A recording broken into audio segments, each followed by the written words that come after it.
One, two, three. Hi, everybody. Happy Wednesday, Hump Day Wednesday, honey. Yes, I just got my hair done. Had to cover up the grays. Let me know if you guys can hear me loud and clear. Hi. I just need to make a couple of announcements. First, please like and share the video. Yes, thumbs up, thumbs up, thumbs up. Honey, that's what Vicky Diller be saying. Thumbs up, thumbs up, thumbs up. So like and share. If you would like to send in a donation, which is highly appreciated, please hit the dollar sign in the chat. And if I have a goal, 10 $5 super chats, and I would do a live call-in show. I'm going to start implementing phone calls, but it helps the platform.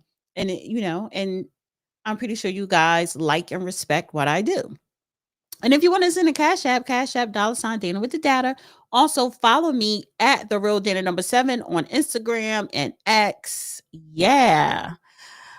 Hi, Julius, Riri, T Wood, Noble, Atansi. I know I said Janine. Too real. Yes. Oh, I did not forget. I have my cowboy hat right here, honey. Get your ass away. Go sit down. If you want to be here, go lay down. Go. It's my dog. Go. Stop. No, Nancy, that's Monday. And then he does Injustice for All on Thursdays. But anyway, you got me, honey. And this is what I'm going to start doing. Tuesday, Wednesday, Thursday, Dana with the Data, 3 p.m. Friday nights is the panel. Yes. So you're going to see more of me. Yeah. All right. So we're going to have a really good show. Oh, last announcement, which is very important. The power in my house, and I'm pretty sure in my neighbors next to me on my street, in my community, the power went out in my house around between 2 and 2:30. It went out twice. And we're in the middle of a serious heat wave, so air conditioners up, and I know we're not the only ones, so everybody on the block probably have their air conditioners on. I say all that to say, if I lose connection, I'm gonna try to reboot the show, but it'll be tonight. So if the power goes out again, it's gonna wipe me completely out, and I'll just resume the rest of the show tonight. So hopefully the power does not shut out now, at least for the next 2 hours, because it went out twice, and ever since 2:30, it's been kind of good. So hopefully it stays that way. So I just want to let you know now, public service announcement. If my power goes out again while I'm doing this live show, I will finish the show this evening. I want to kind of stay on this afternoon schedule, and see where it leads me. So today we got to talk about Diddy. Honey, the trial, okay, both the prosecutors and the defense rest their case. It is now in the jury hands. Now, I think the jury is off today or tomorrow, and then the case will be presented to the jury on Friday. We should have a verdict by Monday, Tuesday. Charges were dropped. So we got to talk about Diddy. I need to talk about Candace Owens, Pastor Jamal Bryant, and Beyonce, honey, because they tried to come for Beyonce. Don't play with the beehive. And of course, Carmelo Anthony. But I want to start with Diddy. Let me share. Where is it? Let me share this. What this look like? I want to go here. Yes. Prosecutor says they are no longer going to argue attempted kidnapping, attempted arson, and sex trafficking as liability for Diddy's RICO conspiracy charges. So there were some charges that were dropped. Rightfully so, because you know what that indicates? That indicates they don't have a strong case. This case has been going on for a whole month, probably a month and a week. And at the very end, you're dropping a lot of the key things. You had Kid Cudi come and be a witness for the prosecutors to, I guess, testify to the arson. KK testified to the kidnapping. Cassie testified to the sex trafficking. Jane Doe, allegedly, 50 Cent baby mama, sex trafficking as well. Dawn Richards, they had irrelevant witnesses because the two key witnesses that they should have had that was not there for the defense nor the prosecutors were KK and D-Rock. See, that would have put the nail in the coffin for Diddy if the prosecutors were able to get them as witnesses. And I want to know, who is KK connected to that the prosecutors did not even come knocking at her door? She must be connected to some serious heavy hitters. So I'm going to put a question in the chat. Do you think Diddy will walk? Not guilty or guilty? I think he's going to walk. I think he's going to walk. Prosecutors have dropped attempted kidnapping, attempted arson, aiding sex trafficking charges in the Diddy case. And that was the main ingredient for the RICO. They're now pushing for clearer jury instructions on the main sex trafficking and forced labor counts, calling them complex. So they're really trying to just get him on the Mann Act for soliciting prostitutes. So this is the court document. I'm not reading it. So earlier today, it's the transcripts from Judge Soramanian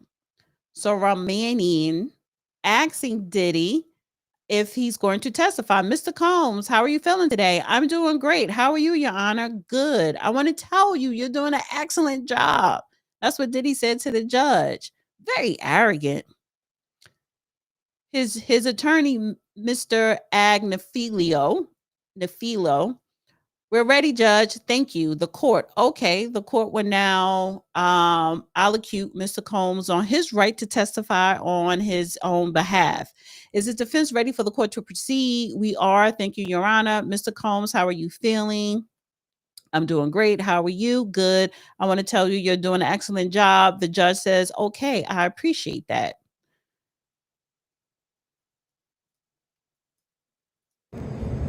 All right, here we are, Matthew Russell Lee, Inner City Press. It's not midday, it's nearly the end of day 29 of the U.S. versus Sean Combs case, June 24th.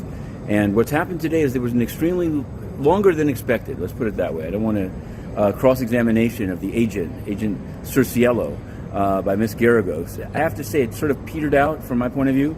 But then the Rule 29 motion by Combs' lawyer, Alexander Shapiro, I've said before, I'm a fan. She's representing Sam Bankman-Fried. In any case, they pretty much laid out what will be their arguments at closing, attacking every count. And again, I've seen a lot of people say they turned away. Even some people thought it's uninteresting. I think it actually is. This is the beginning of the end here. Her take on it, and I have a few notes here. At least one of the statutes she's saying is unconstitutional. This is not going to cut ice either with, I believe, Judge Subramanian or with the jury, but it'll be raised on appeal. This has to do with intimidation and force, but she made arguments about forced labor, saying that this statute was basically enacted to enforce the 13th Amendment after slavery. It's used in cases of immigrant domestic workers forced to work because their passport is taken. She was pretty, I think you could say she was dismissive in the sense that she said, not dismissive, she said these are affluent individuals. The complaint is about not going on a yacht, not going on a trip to Turks and Caicos. She made a kind of a procedural point, which I'm not sure who's going to hear it, even on appeal. But she said it's significant that in 3 superseding indictments, they only ended up with this fraud theory as to Jane once it became clear to them that Jane was alleging violence in the house, that incident with the broken doors that are still broken. She also said that the escort in that case there was no showing that they came from out of state. These are the kind of like little landmines that are dropped that come up on appeal. The thing is that unless that's the only thing he were to be convicted on, even getting that one knocked off later, it sure would be interesting. I'm doing this in front of the now empty MCC jail, but certainly it keeps people active if they're in jail for a long time to have some appeals going and to get a couple of wins. But there's 5 charges here. Now, I guess in what people would say is the most newsy element of the day, Judge Subramanian said, "Mr. Combs, do you understand how are you feeling today?" And he said, I'm feeling fine. You're doing a great job, Judge." Maybe that he thinks it's going to get Subramanian to rule in different ways going forward. Anyway, he was certainly upbeat in that. Then he was asked whether it was his decision and his alone to not testify. He said, "Mine alone." Then he added, "but with my lawyers." They've now taken a break for the defense case, which I think is going to be extremely short. It seems like it's just going to be getting some exhibits in. And then that's it. There'll be a charge conference tomorrow, Wednesday, and closing arguments on Thursday, which I think on the defense side, at least, are going to be largely what Alexander Shapiro said in a legalistic fashion, but made in a fashion tailored to the jury, more based on the facts than on the law. In any event, Inner City Press, we're all over it. The week 6 book out, week 7 book is in preparation. There's a lot of material from today. To be continued. I like Inner City Press. He was there from day one. He is a true journalist, very thorough, and he literally were posting line from line everything that was said during every day of the trial. Well, here in New York, the defense has rested its case in the sex trafficking trial of music mogul Sean Diddy Combs. Lawyers did not call any witnesses, and Combs did not take the stand. The prosecution also rested its case earlier today. Correspondent CB Cotton has been following this. She's at the courthouse again tonight. Good evening, CB. Good evening, Brett. Tomorrow, jurors have the day off, but both prosecutors and defense attorneys will be back in the courtroom to decide what instructions jurors should be given before deliberations begin as soon as this coming Monday. Diddy's defense team only took about 30 minutes to start and finish their case. Diddy's defense attorneys used explicit text in court records to suggest the rapper only had consensual sex and argued that some witnesses may have changed their story over time to describe the rapper as violent or threatening. Earlier in the trial, defense attorneys played old voice messages from Diddy to undercut the, at times, emotional testimony of accusers who took to the stand. I don't want to be in a relationship like this. I don't want to make nobody feel like this. Let's get to the solutions on how, in a graceful, beautiful, loving way, you know what I'm saying, in this cycle, move on with your life so you don't feel like I wasted your life. On the other hand, prosecutors argue Diddy used his fame and intimidation to coerce women into drug-fueled sex parties with male escorts called freak-offs. Among the witnesses, former girlfriends, past employees, and law enforcement investigators. The government used their testimony to explain text, flight and bank records, hotel reservations, and videos that they say connect Diddy to freak-offs over the years. Tomorrow, the judge could rule on the defense motion for an acquittal on all counts. Today, a defense attorney went count by count to argue the prosecution hadn't met the burden of proof. Diddy has pleaded not guilty to all the charges. Brett. CB, thank you. Let's get some insight now into the Diddy trial. Joining us tonight. Okay, so the jury is off and they will have the case tomorrow, and we'll see. And I did put a poll in the chat just now, the Diddy verdict, guilty or not guilty. Oh my God. Okay, so pause for a second. I'm about to kick my dog out my room. He just threw up and now he's licking up his spit up. You were so disgusting. That's nasty. That's very nasty. And I don't know why you're throwing up right now. Probably because you're hungry, but you have food, and I'm not feeding you table food. I just had to, this little sidebar with the dog. I had to have a conversation. All right. I'm going to say not guilty. Mind you, remember when they got rid of juror number 6, and that person was more pro Diddy, right? I think that wasn't the only juror there that was pro Diddy, because when we started listening to these witnesses, it's just what I do know for sure. Diddy is a woman abuser as far as domestic violence. Him and Cassie had a toxic domestic violence relationship. That's for sure. But everything else, kidnapping, okay, they're not going to put that in there. The sex trafficking, no. And he also paid for prostitutes. So 2 things. Him and Cassie had a toxic domestic violence relationship, and both of them paid for prostitutes. So did Jane Doe. So I'm going to say not guilty on the RICO altogether, because I have reasonable doubt. And it is against the law to pay for prostitution, but because you pay for a prostitute doesn't necessarily mean RICO. Domestic violence does not mean RICO. So I'm looking at the prosecutors, you're charging him with the wrong thing. It's way too excessive. Way too excessive. So they're no longer going to argue kidnapping because they know they're not going to win. So yeah. So what do you guys think? Because right about now is really verdict watch. The jury had the day off today, meaning they don't have the case, but they're at home thinking about, so this is how I feel so far. Even when the prosecutors and the judge come back with the jury instructions, it doesn't matter. The jurors already know how they're going to vote, guilty or not guilty. They already know. So what say you guys?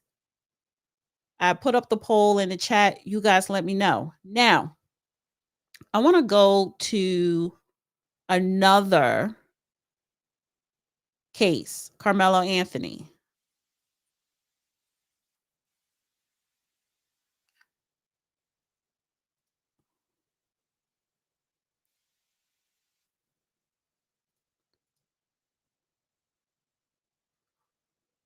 I want to go to Carmelo Anthony because he was indicted, but we all saw that coming. The prosecutors, they already said months ago that the indictment will come down in June. So they're basically right on schedule. So Carmelo Anthony indicted for murder in the death of Austin McCaff. He's a teenager who allegedly stabbed 17-year-old Austin McCaff during a school track meet in April, and has been indicted for first-degree murder, the district attorney announced. A Texas grand jury indicted Anthony, who was also 17 at the time of the stabbing, after weeks of evidence. The Collin County District Attorney Greg Willis announced June 24th. The case will now move through the court system as both sides wait for the trial to be set. This is what Willis said, the prosecutor. We know this case has struck a deep nerve here in Collin County and beyond. That's understandable. When something like this happens at a school event, it shakes people to the core. News that was first reported this afternoon by J.D. Miles online at cbsnewstexas.com. A Collin County grand jury has now indicted Carmelo Anthony. He is accused of killing another high school student at a track meet. The story has generated national interest, and our J.D. is live at the Collin County Courthouse, where he's been gathering reaction to this decision. J.D. Karen and Ken, Collin County District Attorney Greg Willis says his office has been presenting evidence for weeks to a grand jury panel here and asked that panel to return an indictment of first-degree murder on Carmelo Anthony, which they did today. Now, we know that this case has struck a deep nerve here in Collin County and beyond, and that's understandable. When something like this happens at a school event, it shakes people to the core. But let's remember that the justice system works best when it moves with steadiness and principle. That's what we're committed to, and that's what this case deserves. Willis delivered that video statement after the indictment was handed down. A first-degree murder charge carries a 5 to 99 years or life in prison sentence if convicted. Carmelo Anthony is accused of fatally stabbing Austin Metcalf during a track meet inside a stadium where both of their Frisco ISD high school teams were participating. Anthony told police he acted in self-defense and was provoked by Metcalf during an altercation that preceded the stabbing. Anthony's attorney emphasized his plans to use that defense in a video statement released earlier today. Self-defense is a fundamental right guaranteed every American. The law is clear. When self-defense is raised by the facts, the law puts the burden squarely on the prosecution to prove beyond a reasonable doubt that the citizen accused did not act in self-defense. The father of Austin Metcalf issued a statement to us which says, "I am pleased that we are moving forward with the first-degree murder indictment. It now goes into the court system. I fully believe that justice will be served for Austin Metcalf. I look forward to the forthcoming trial, but it will never bring my son back." I'm told the next step in this legal process will be assigning a judge to the case, and that could happen tomorrow when we expect to get a copy of the indictment. That judge will then decide on when to set an initial appearance for Carmelo Anthony, and that could be days, it could be weeks, it could even be months. And as far as a trial date, I'm told that could be well into 2026. Live in McKinney, JD. Well, it will definitely most likely be well into 2026. Because that was the same case with Kason Allison. He was the white teenager who stabbed and killed Ramirez. I forgot his first name. I'm so sorry. And these was two teenagers in a high school. He stabbed Ramirez 5 times in a high school. And that was about 2 years ago, I think in 2023. He was found guilty on one of the least charges this year. And I think he is basically going to do no more than 6 months. So, no more than 6 months. But anyway, will Carmelo Anthony have the same fate? We don't know. We don't know the evidence. The indictment, like he said, should be released to the public today or maybe tomorrow, along with the name of the judge. So I will be doing a follow-up on this tomorrow. However, when we talk about social media, when we talk about the public opinions, you have black and white, because the kid that stabbed McCaff was black and the kid that died was white. I don't know why the McCaff father, I don't know why he keeps talking. He keeps releasing statements. Be quiet. Now you feel as though justice, you want justice served for your son. And I get it. Of course you do. So Jeff McCaff, Austin McCaff father, said after the indictment that he is pleased that we are moving forward. It was already going to move forward. Why wouldn't it move forward? Oh, because of the self-defense. Well, they were not going to say case closed. It was self-defense. They were not going to do that. If he gets off, the plan was always to take this to trial. This is something serious. Carmelo Anthony will not get the death penalty. They cannot ask for that, and they will not ask for it. But it is first degree, and he will be tried as an adult. So his father goes on to say, with the first degree murder indictment, it now goes to the court system. I fully believe that the justice will be served for Austin McCaff. I look forward to the forthcoming trial, but it will never bring back my son. Nothing will. Nothing will. So there are a lot of people in social media that are upset that Carmelo Anthony raised over $500,000. I don't have a problem with that. I didn't have a problem with Daniel Penny. He raised over $1 million, I think $2 million. People have a right for legal representation. And I also have a problem with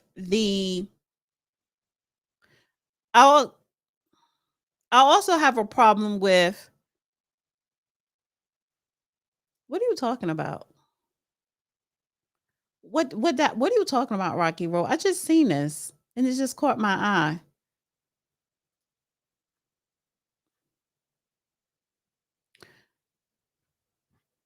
Okay, Sarah says race is not an issue, but that kid away, I don't care about race, right or wrong. Race should not be an issue. But you had Protect White People rally, which was a failed rally. It's not a surprise when you go on X and other social media platforms that majority of white people is saying he's a murderer. I'm not surprised that mainstream media, whether it's the New York Post, podcasters, their title, murderer, Carmelo Anthony, villainizing and demonizing this teenager. But when it's a white teenager or a white person, they don't say with the adjective murderer before the person name. They just say Daniel Penny killed such and such in self-defense. So you as individuals may feel race has nothing to do with it, and it doesn't.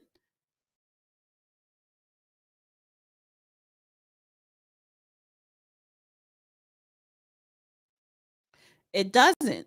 Justice is blind. But in society, race is a social construct.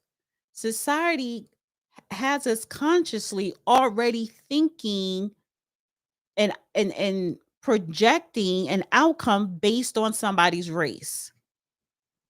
That is a fact.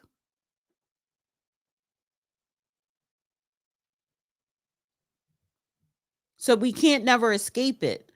But we always hope and pray that the jurors are not looking at it from a race base, because they're not supposed to. But you can't escape the fact. And it doesn't help social media, podcasters, legacy media is projecting the typical stereotypes onto this Black teenager. Me personally, he should never even had a knife. No teenagers should not have knives. I've done countless shows and uploaded clips on this Carmelo Anthony situation, and I found out thousands of teenagers in high schools and junior high, I think junior high is higher, carry some form of weapon to school, knife, gun, whatever, mace, it doesn't matter. Why? And I think we're focused on Carmelo Anthony stabbing him, and that is serious. A teenager is dead by his hands. But then we're not looking at the bigger picture here.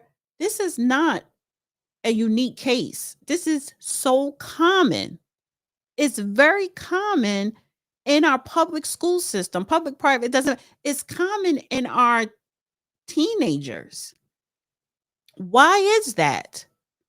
It is not normal for you to bring a knife or a gun or any type of weapon to school. It's not. Unless you are taking a hunting class, and I doubt that.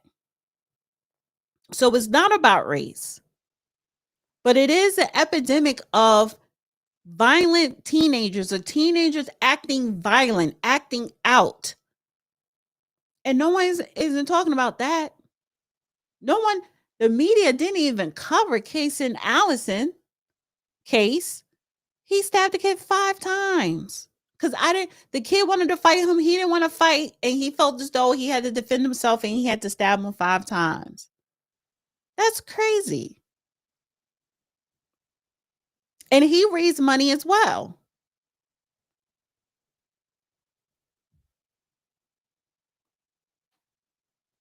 He raised money as well for his defense, Casey Allison. Nobody didn't complain about that.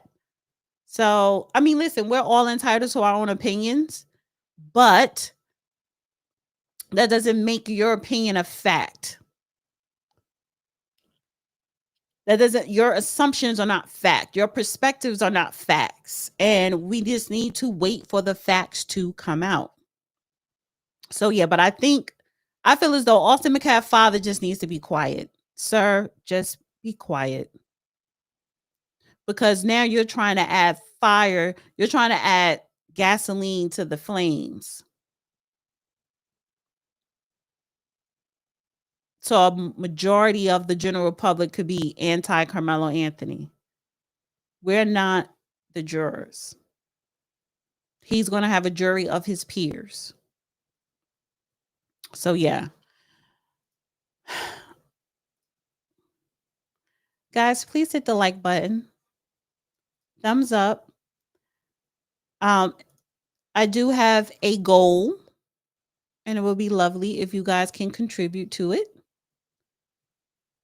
And please share this video. So I want to go to Jamal Bryant.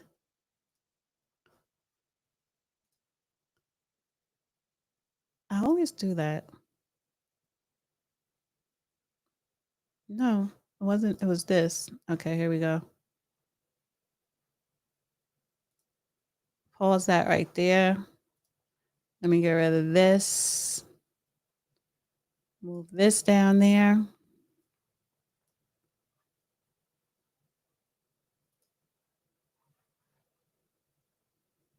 Let me share this.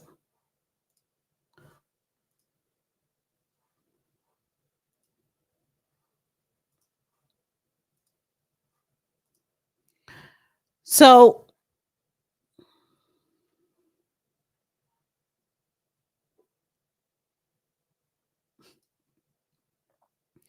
you were in high school when the Titanic sunk. You are out of touch with today's kids. So Sean, you must be part of the Gen Zs, because you guys don't read. You don't know nothing about history, because the Titanic sank in 1912.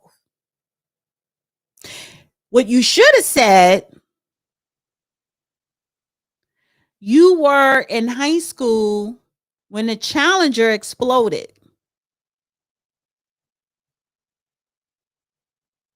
You are out of touch with it. See, you don't know your history or current events, because you should have said the Challenger.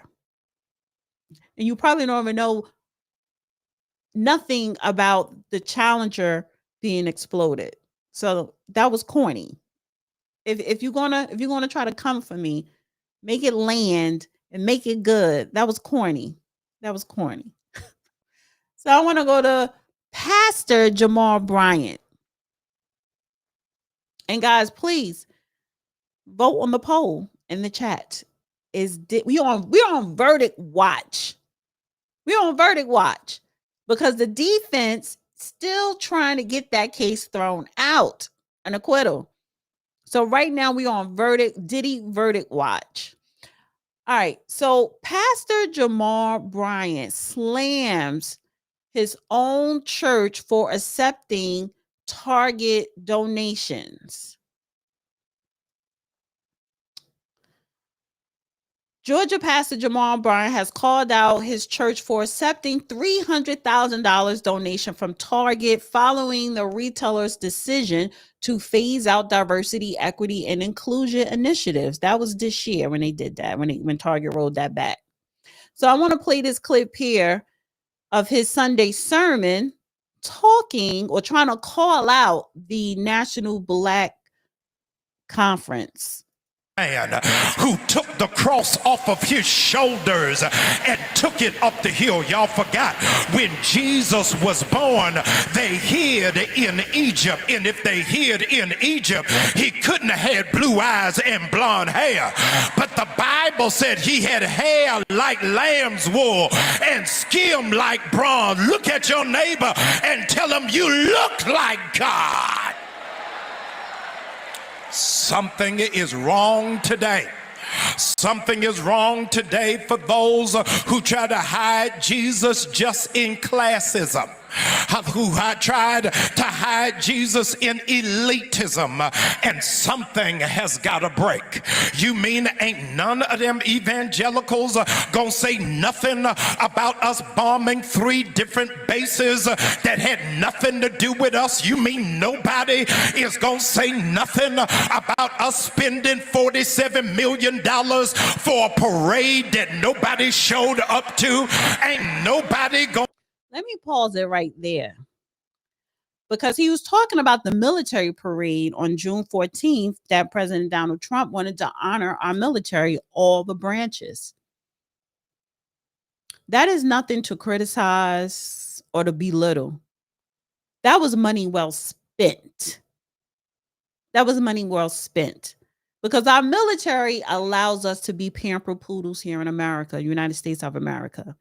Our military allows us to wake up and enjoy our coffee, or to go get our cappuccinos, or to go on our hikes, or to go to our Whole Foods. We don't have to worry about no Golden Dome, intercepting missiles, none of that. Because our military makes sure that we don't have to deal with that.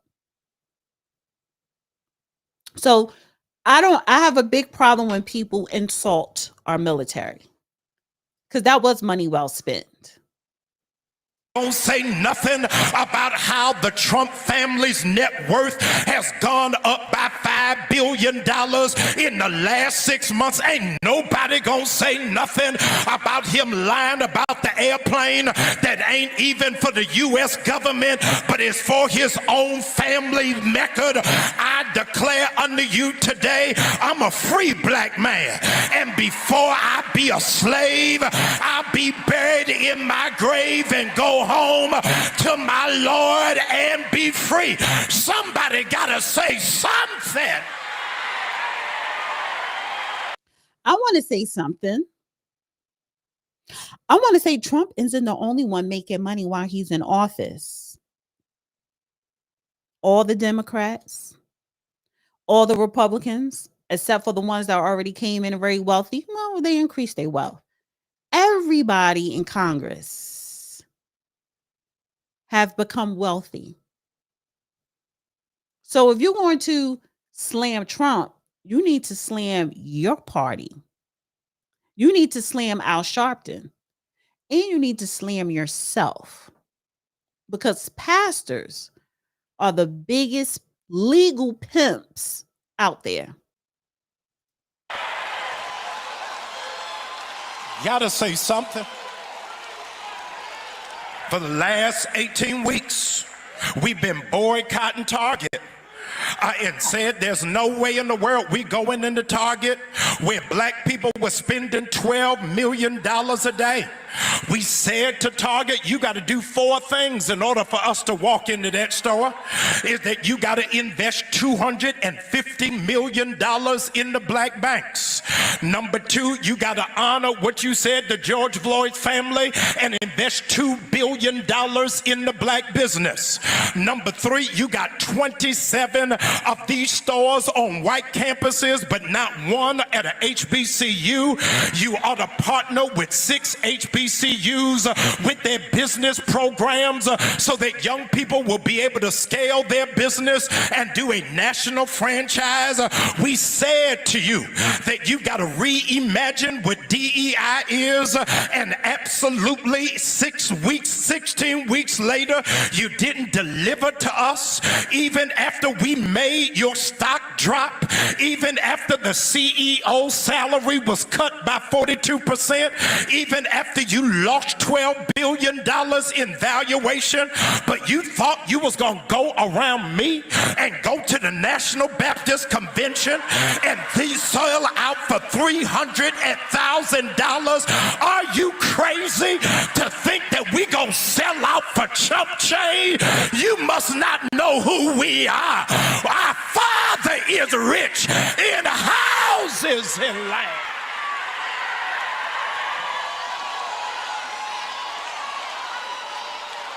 In 1961,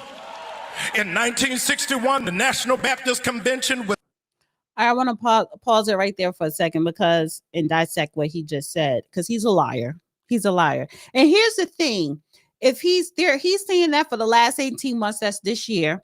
You know, they've been boycotting Target, right?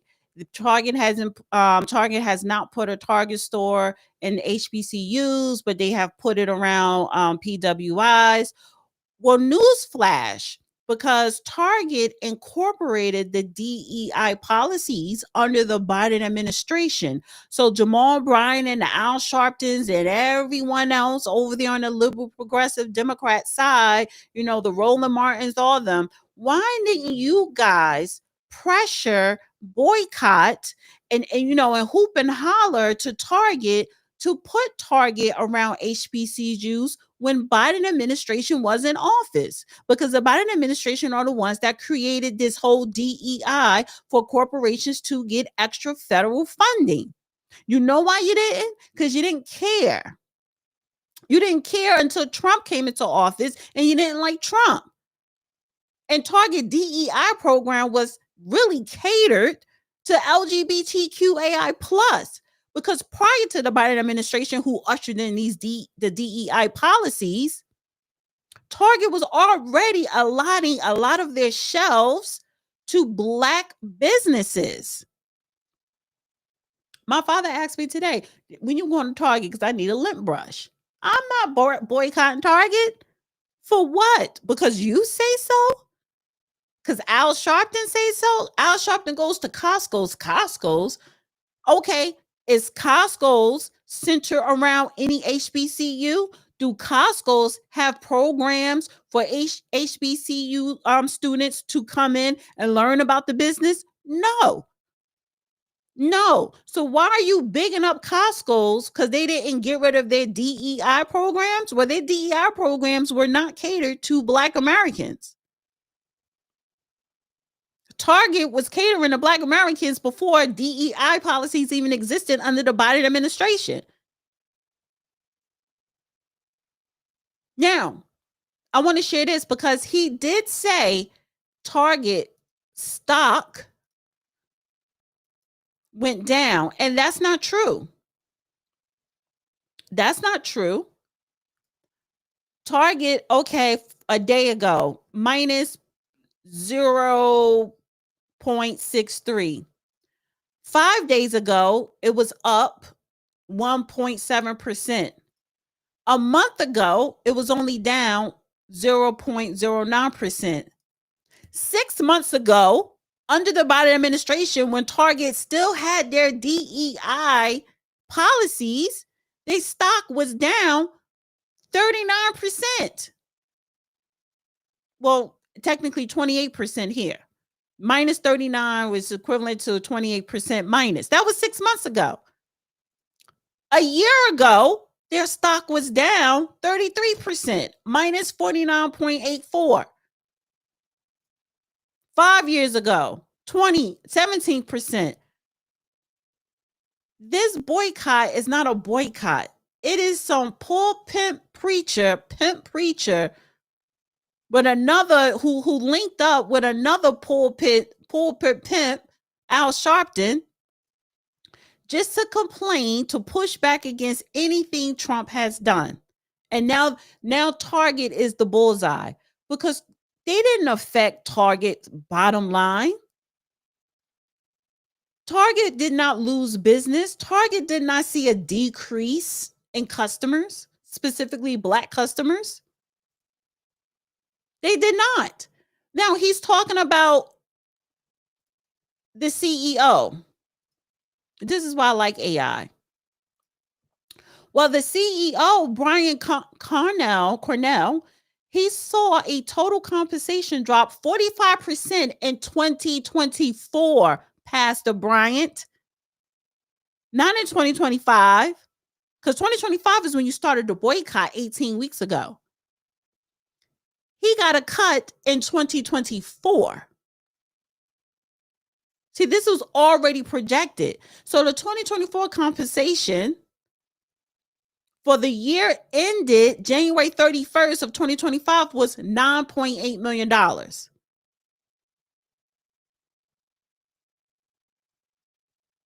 His peak compensation in 2020 under Trump was 77.5 million.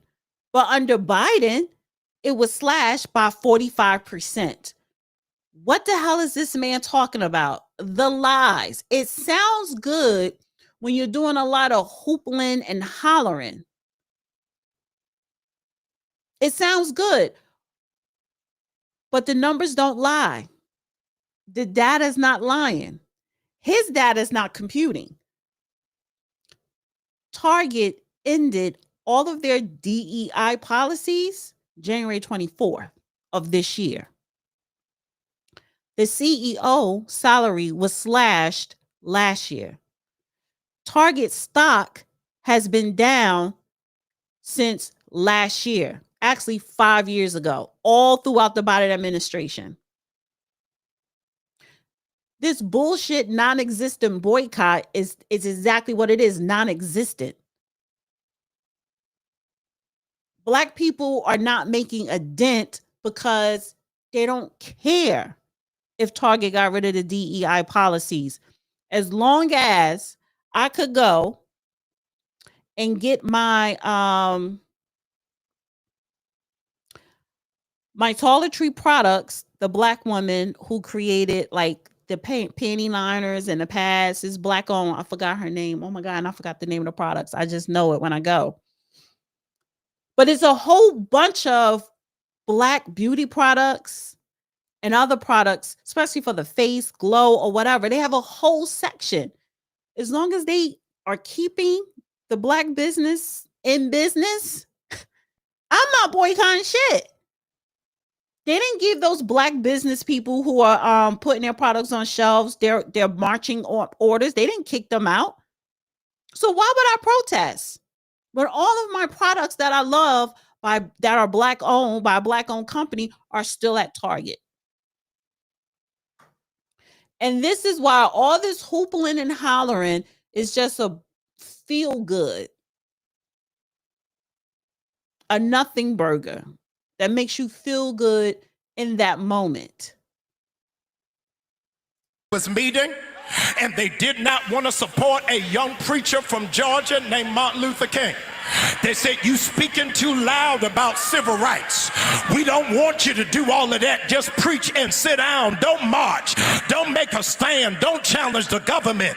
And as a consequence, Dr. Martin Luther King Jr. and Gardner Taylor walked out of that church and started the Progressive Baptist Convention, where we come in full circle. And I need you to know it wasn't just the National Baptist of America. It was also the National Baptist of USA. It was also the Missionary Baptist. It was also the Church of God in Christ. And the $300,000 was not per institution. They gave them Negroes $75,000 for them to just sit down and roll over. Not me, Jack. I called the president of the National Baptist Convention. I said, Rev, we can't go out like that. We are selling ourselves short. He said, Jamal, give me a couple of days. Let me get the board together. I said, bro, you can get your board together, but Sunday morning I'm going to the mic and I got to say something, and you got to give me something to work with. He said, Pastor Bryant, give me a couple of days and I will do it. I said, you got 1 week to send me in writing that the Baptist Convention stands with the boycott, stands with the oppressed, stands with the marginalized, stands with the nameless and faceless people who are on the front line. $75,000 Baptist Convention, I'll write you a check. You can't sell yourself out for $75,000.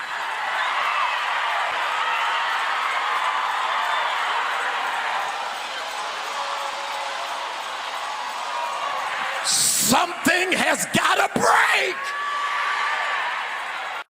And his wife back there hooping and hollering like his cheerleader. Like, that's crazy. I could never be a preacher's wife. Because it's like, dude, I don't believe you. I don't believe you. And I'm actually going to do a video on the business of religion. Because they're all scammers. Martin Luther King, what? Yes, there were a lot of people who did not like him. There were black people, prominent black people, who didn't believe in him. But that wasn't every black church. That wasn't the Black Inc. Black Church Inc. organizations that were against Martin Luther King. I don't believe nothing he says. I don't damn sure don't believe nothing Al Sharpton says. I don't believe nothing these people say. It's just a whole bunch of yelling, hooping and hollering, and fake Holy Ghosting. And I'm going to break all that down, all of the dirty deeds, not just the black church, of all churches. The dirty deeds. Dirty deeds. Because the National Black Church Convention, they're not giving that money back. That's $300,000 for their convention. Why would you give it back? That's stupid. Why would you give it back? Now, what if those churches that took that money, that convention that took that money, what if there were a dozen of entrepreneurs who already are doing business with Target, having their product on the shelves? So that's why are you encouraging black people to boycott their own? There are a lot of black products in Target. A lot. So Pastor Jamal Bryant is full of shit. He really is. Lying on a CEO. Yo, you don't have that kind of power. You don't have that kind of influence. The only people that's dealing with Jamal Bryant is the people that go to his church. You sitting up on Cam Newton podcast complimenting, talking about something. He got some nice, smooth legs. Nigga, please. But you want us to follow you? And boycotting Target or anything else? Hell no. Hell no. Like I said, my father said, when you going back to Target? Because I need a lint brush. I said, I'll let you know, because either I'm going to go to there tomorrow because I have to make my little errands. Yeah.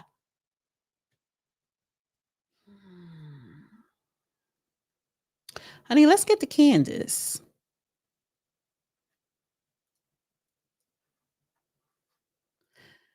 So, Candace Owens doesn't like Trump anymore. She's anti-Trump. Oh, honey, and MAGA is coming for her. I like Candace. She does her research. She has a great team, because it's not just her. She has a team of people that do research, and she packages and deliver it to you, the content, and it's good content. Well, I may not agree with everything she says or talks about, and that's fine, but I respect her business. And she is smart. She's not stupid. So she went on Piers Morgan. This is not her first time going on there. And she's basically talking anti-Trump. Are you done with Donald Trump, or could you see a way that you would end up perhaps voting for him? Oh, he can't run again, obviously, but would you support him publicly again? So I want to be clear. I don't regret voting for Donald Trump above Kamala. I think he was the better candidate, certainly a better candidate above Joe Biden. But what I will say is that he's been a chronic disappointment. And I feel embarrassed that I told people to go vote for him because this wasn't going to happen, and it is happening. But I just think that the picture of... Are you done with Donald Trump, or could you see a way that you would end up perhaps voting for him? Oh, he can't run again, obviously, but would you support him publicly again? So I want to be clear. I don't regret voting for Donald Trump above Kamala. I think he was the better candidate, certainly a better candidate above Joe Biden. But what I will say is that he's been a chronic disappointment. And I feel embarrassed that I told people to go vote for him because this wasn't going to happen, and it is happening. But I just think that the picture. So here's the thing. He was a better candidate than Kamala. He was a better candidate than Joe Biden. And honestly, he was a better candidate than Barack Obama. And he was a better candidate than Hillary Clinton. But just because he was a better candidate, why is it that, and this is for everyone, not just Candace, this is for everyone. Politicians are not your friends. I don't vote for you as a politician because I believe in you, because I know you're going to lie. I know you're going to do some sneaky, conniving backdoor deal. But I may have like 2 or 3 bulletin points with a politician. Trump, and for me, voting for Trump, he closed the border, deporting the illegals. When it comes to the economy and making money, I've seen, because we went through Trump in the first term, I've seen, yes, the stock market has done well with his big, beautiful bill, no taxes on gratuity or overtime. Perfect. Because he actually said that when he was running during the campaign, when he was running for president the second time, he said that he would pass a bill that would take away taxes on gratuity and overtime. And he is pro-military. And considering what he did on his first term, how he deals with foreign leaders and foreign nations. And that's why I voted. He is no nonsense when it comes to other nations, whether you like him or not, whether you think he talks too much mess or not. I don't care. He's coming in the room. He's demanding the respect, and they're giving it to him. He walks in the room, I'm king. And that's how you got to be. He shows dominance, not weakness. He shows strength. Closing the border, deporting the illegals. Too many criminals in here. Closing that border, deporting the illegals is going to disrupt a lot of the human trafficking that is going on. I heard it was over 60 children in Florida, Miami, that was found, missing kids that were found. Is going to slow down the heavy influx of drug cartels, of drugs coming in, guns coming in. Border, taxes, military, deporting illegals. That's it. I know you're going to lie. I know you have to make deals with the devil, probably one yourself. Everyone in Congress is the damn devil. Everyone in Congress lies. Everyone in Congress is full of shit. They don't know what they're doing.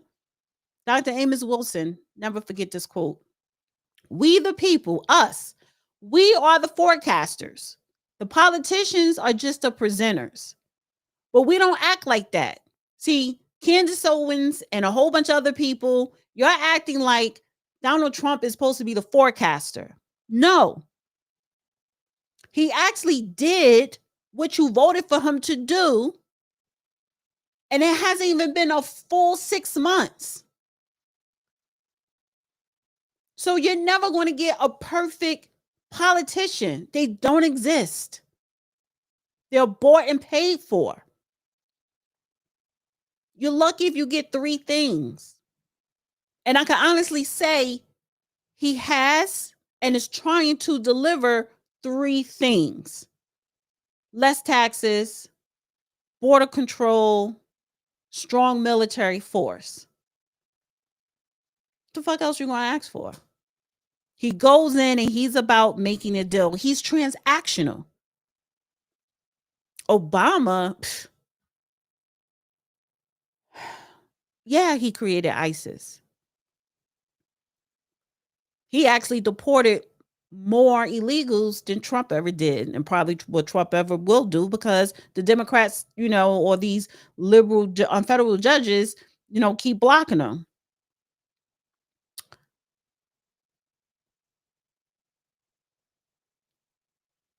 So when you look at Obama's record, he only signed off on 4 executive orders throughout his whole 8 years. No more than 5. Trump signed off over 100 executive orders between the first term and this term. Just on executive orders alone, when you see that difference, that lets you know Obama is taking orders from another government, a deep state. to whereas a politician like Trump, he came in with an agenda with the American people in mind. He's still going to do deals with bad people, with the devil, deep state, or what have you. That's just part of the game. But at the same time, no, he is going to deliver to the American people. And you cannot deny that. That is a whole fact. Obama used the race card, yes, and we all fell for it because I voted for him twice. That is my confession. That's something I have to live with. And I've learned from it. I've grown. I matured from it. I actually pay more attention to politicians. I don't do identity politics any longer. Look what's happening in New York. I'm going to talk about that in tomorrow's show. So, you know, you're disappointed, Candace. You really think this man was going to go in there and completely shut down Israel? No, because he can't. He doesn't have that type of power. But because he is skilled in negotiating and making deals and that he is transactional, he can say, all right, 12-day war, knock it the fuck off. Let's have a ceasefire. And now let's come to the table and talk. Because he's probably tired of Netanyahu just like I am. But he can't publicly say that. He don't give a shit about Zelensky.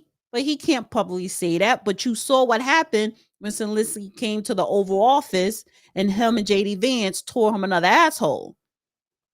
So he throws stuff out there to let the American people know, I hear you, I see you. I am trying to fight for you, but I also got to play this game. So you're never going to get a perfect politician. But at least he's the one that's going to tell you how it is. It is what it is. Now, what Israel has done to Gaza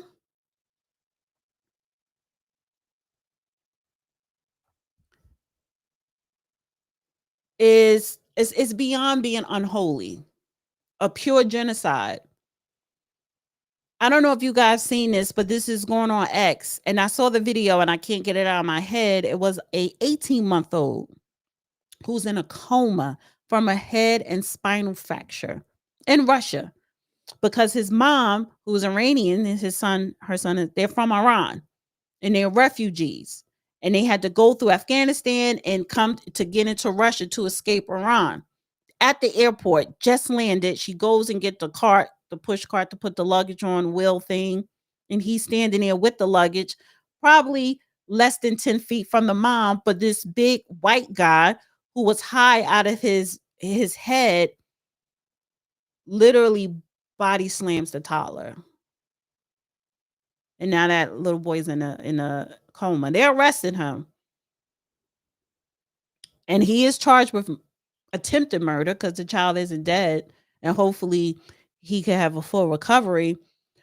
But that bothered me so much because I'm like, are you telling me this is what you type of people have come to where you're harming kids and women who are the most vulnerable because of where they come from, because of a war that has nothing to do with them? So what is coming out of Israel versus Iran, Israel genocide in Gaza, you're starting to see the worst in people. A lot of hate. Which is why I am defending Trump on this, is because he's literally saying we need peace, we need peace, we need peace. We need to make a deal. Let's make a deal. Let's make a deal. Let's make a deal for this or whatever. You're thinking that he's speaking superficial, but he knows if you make peace, if it's a ceasefire, if you come to the table and talking, what's not happening is a genocide. What's not happening is babies and women, in communities and cities are being bombed. What's not happening, you're not going to have a large influx of refugees and they have to go to different countries where people are going to be very hostile towards them. So I don't do the American kids first. All kids should come first. All children are the most vulnerable in society throughout this world. So what I'm saying here is because Trump knows the art of the deal. He knows people are going to go to war. But you don't want an endless war. So he's advocating for peace, negotiating, whatever. But what did Obama do? He bombed on his last night as president. I had those stats from the other show, and I actually read it on the show with me and the judge. But I think this man had over 1,000 airstrikes. He issued over 1,000 drone strikes throughout the world, particularly in the Middle East. So you want to talk about a killer? Someone who's, I don't know.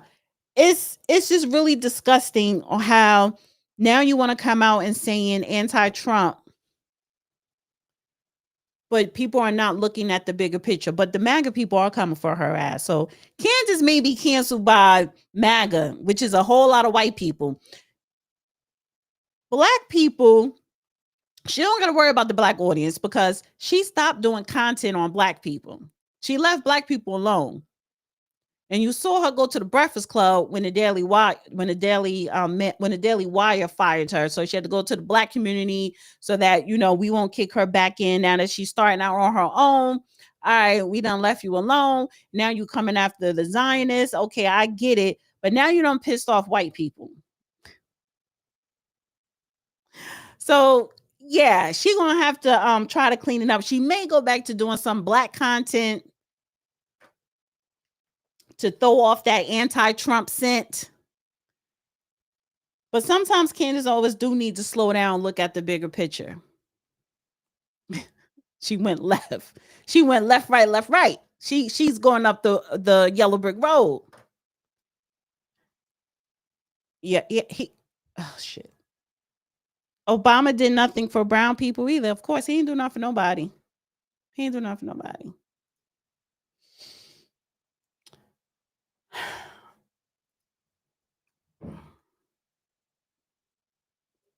That somebody reached out to me, someone that I trust very much, and said, Candace, just want you to know, we're on opposite sides of this thing, but there's money behind this pro-Israel movement. Billionaires and Israeli billionaires reached out, asked so-and-so to make a video that is pro-Israel. And then an influencer reached out and said that people are being offered money to make anti-Candace and anti-Tucker videos, up to $1,000 for a micro influencer. That's a lot of money. This person has got to have a lot of money, whoever's behind this.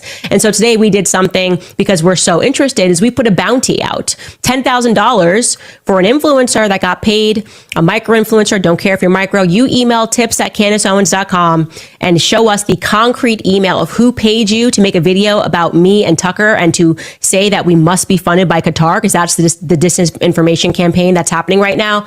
And we'll give you 10K, no questions asked. I don't care if you already made the video. We will not ever reveal your name. You can go on and live your life. Okay. Promise that somebody reached out to me.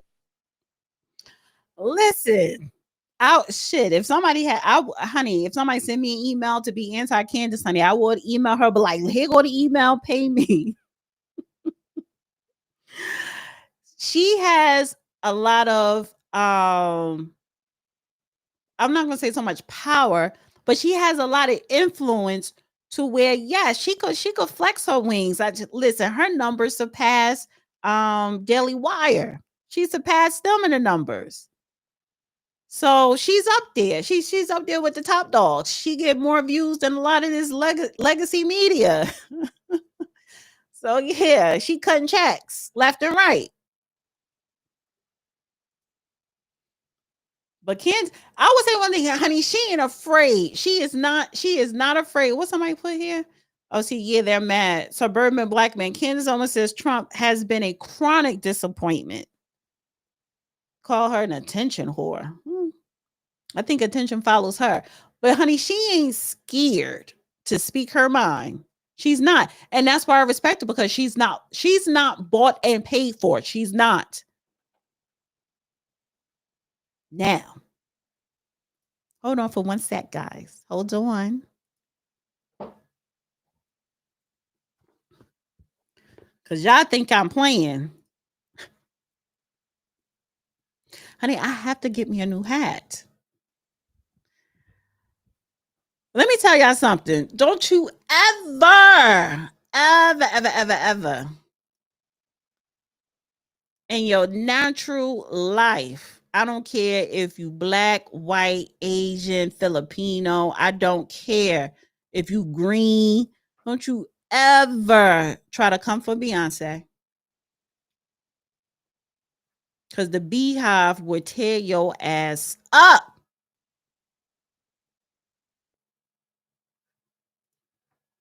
The audacity.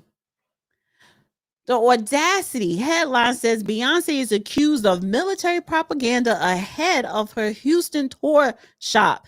A shirt has fans and critics alike wondering what the Grammy winner was thinking. Bitch, she was thinking I am a Black American. Because she is.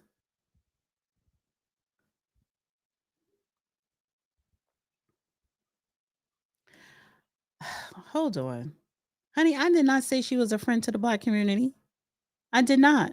Y'all not listening. Maybe I need to project what I'm saying more clearer. What she was thinking is, I am a foundational Black American and this is my history. Buffalo Soldiers. Are you stupid? Are you dumb? So while performing a sold out show during her Paris stop of the Cowboy Carter tour, Beyonce was heavily criticized for wearing Buffalo Soldier shirt and the language on the back of it, which describes their role in American history. You better believe it. January 22nd, Beyonce fan account posted a now deleted tweet with photos of a shirt Beyonce wore on stage. The tweet cited Buffalo Soldiers, an all-Black military regiment founded in the 19th century. Folks were quick to point out some troubling language referencing Native Americans in the print on the shirt that details the history and significance of Buffalo Soldiers. She wore the shirt on her Juneteenth Paris show, that was June 19th, as documented heavy on her official website, where the images posted on X are from. It is not clear where the shirt is from, but it said this isn't just a fashion statement, it's history. Beyonce is honoring the Black soldiers who fought for a country that barely accepted them. She blends Black history and Western, which she does. She is born and raised in Houston. That is the West. That was always part of the Wild Wild West. Buffalo Soldiers have not been talked about, have not been given any type of, proper credit. I'm going on her website.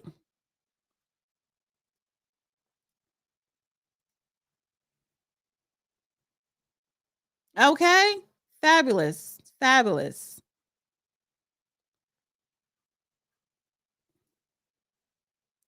Let's see. June 19th. Where is it? Right here. Yeah. So y'all mad that she has Buffalo Soldiers?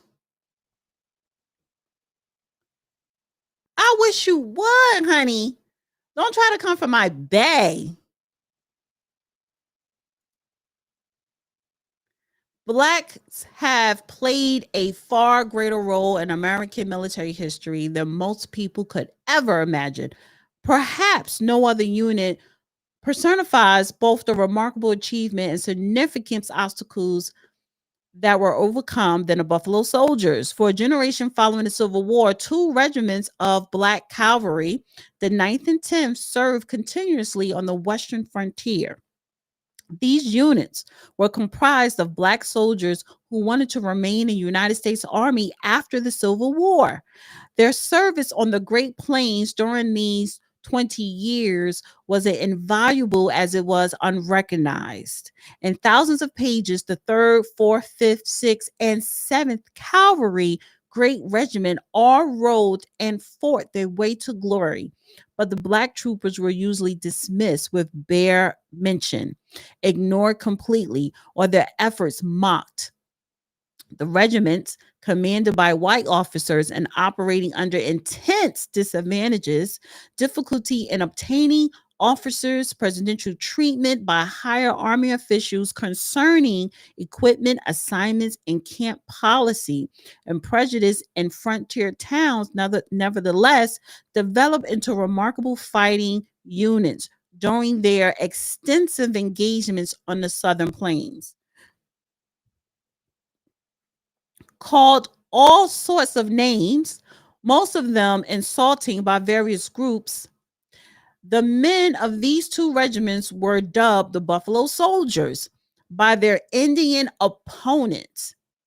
They were proud of this title. The most prominent feature of the 10th Cavalry Regiment crest was the figure of a buffalo. Their antagonists were the enemies of peace, order, and settlement, warning Indians, bandits, cattle thieves, murderous gunmen, bootleggers, trespassers, and Mexican revolutionaries. All these they met many times with success, regardless of extremes of climate and terrain that range from the broken, rugged, and torrid Big Bend of Texas to the rolling plains, badlands, and sub-freezing temperatures of South Dakota. Many a frontier official owned his life and his job to support given him by these black men in blue, and many more farmers and ranchers slept soundly in their beds because of a thin line of black troopers guarding them from harm. So you mean to tell me this woman is highlighting Buffalo Soldiers who were basically ignored, not mentioned, lost into time because you guys never heard of them, especially the younger generation. See, they wanted to defend America. They had to protect the farmers. Yes, they had to sit up here and round up some natives. But there were a lot of natives who were slave owners, who owned foundational Black Americans. No one wants to talk about that, but you want to complain about her wearing the t-shirts, giving recognition and respect to Buffalo Soldiers. But because what? That they may have arrested, they may have shot, or they even may have murdered some natives. That's just the way it was back then. So what? You lost. You lost. They were America first. Even at the same time being treated as a second-class citizen. Mexicans weren't trying to make us their allies or make us, be a part of their land with them. No. They cut themselves off from Black people. We were all we got here on this land. We weren't going anywhere, so we had to defend it. Buffalo Soldiers, Bob Marley made a song called Buffalo Soldiers. He even recognized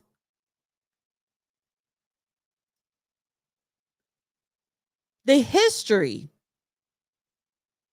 the sacrifice of these Black men.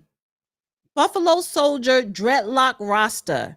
There was a Buffalo Soldier in the heart of America, stolen from Africa, brought to America, fighting on arrival, fighting for survival. I mean it when I analyze the stench to me, it makes a lot of sense how the Dreadlock Rasta was a Buffalo Soldier and he was taken from Africa, brought to America, fighting on arrival, fighting for survival. Whoa, yeah. Why, yeah. Why, yeah. I love that song. Stolen from Africa, brought to America, fighting on arrival, now fighting for survival. And that is what this woman was representing and acknowledging and respecting on Juneteenth, which is really a Texas holiday. So this is why I love Beyonce. She does not sit up here and go on these political campaigns. Yeah, she walked out for Kamala Harris at the last minute. She knew that woman was not going to be president, but they paid her probably $10 million to her organization or what have you. Other than that, she does not, first of all, she doesn't judge you on who you vote for. There are a lot of MAGA, there are a lot of Republicans, there are a lot of atheists, there are a lot of people that still go to her concerts, still buy her music, still love her as an entertainer. I love her as an entertainer. But what I love the most, she knows she is Black first. And she always implement that in her music, in her visuals, in her concerts, in her production. And then she takes you on this journey, not just about her life, but the journey of America. And she's bringing it to the world. You have to respect that. Now, getting back to you natives, or you people that are so upset that Buffalo Soldiers probably killed some Indians that was trying to kill them, you're racist to this day.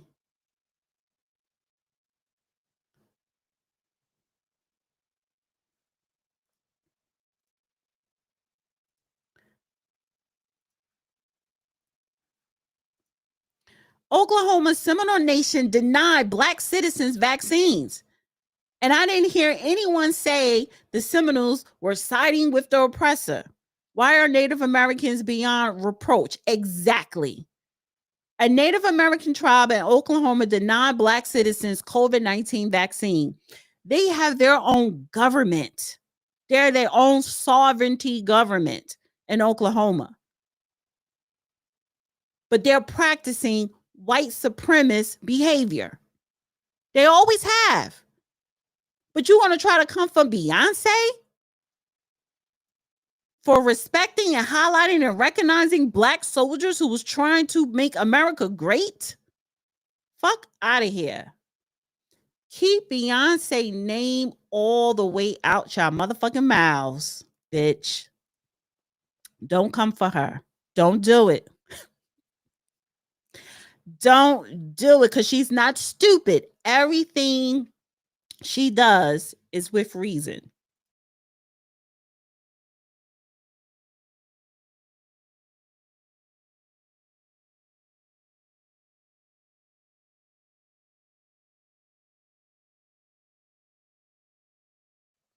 Honey, I had to cough.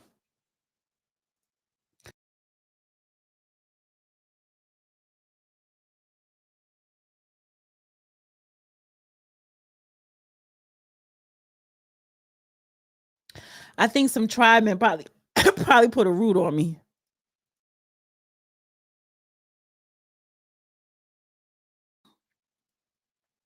So all you hating people hating on Beyonce talking about some she a paid puppet.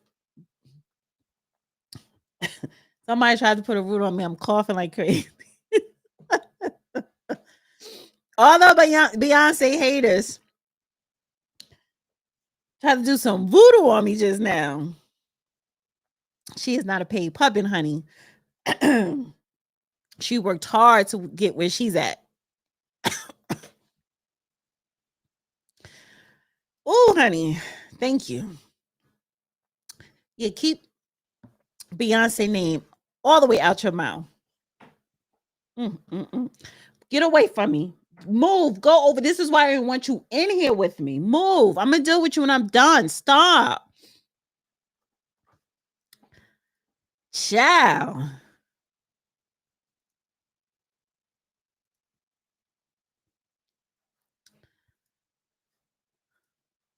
Okay, so let me see this poll. I have 1,000 voters. 62% says not guilty for Diddy. 38% said guilty. All right.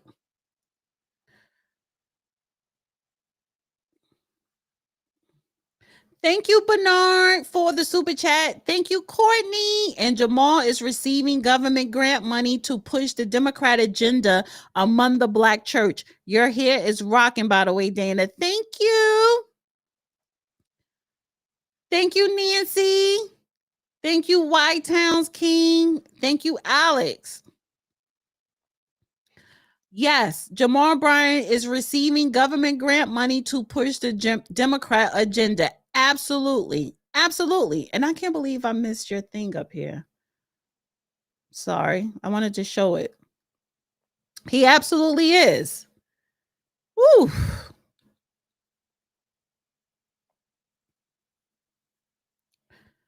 All right, guys, this was a very good show, and I'm glad the power did not go out. I'm glad the power did not go out. I love this. Is my favorite hat. Now, I seen this black Bailey's hat that I want to get, and I need to get a couple more Stetson. Stetsons and Baileys, those are my go-to cowboy hats. Stetson is a classic American. It's all American. And that's all Beyonce is wearing, honey, on her tour. And I might buy Beyonce tickets to go see her in D.C. on July 4th.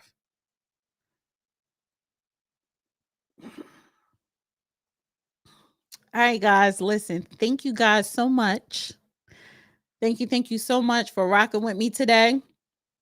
Everyone that's sending a donation, I love you guys. Thank you. Everybody in the chat, love you. The love room, everybody listening, love you guys. Like and share. Like and share. Like and share this video. And I will see you guys in the next video. Do you like my shirt? It says, he's mine when he's with me. This is an old shirt I used to have during Star in the Morning. He's mine when he's with me. Ain't that the truth, though? Ain't that the truth? He's only mine when he's with me. Because when he ain't no telling where he at. We ain't ready for that yet. All right, guys. Thank you so much. Love ya. I will see you tomorrow afternoon at 3:00. Bye. Oh, I did good time in an hour and 28 minutes. All right, guys. I'll see you tomorrow at 3. Bye.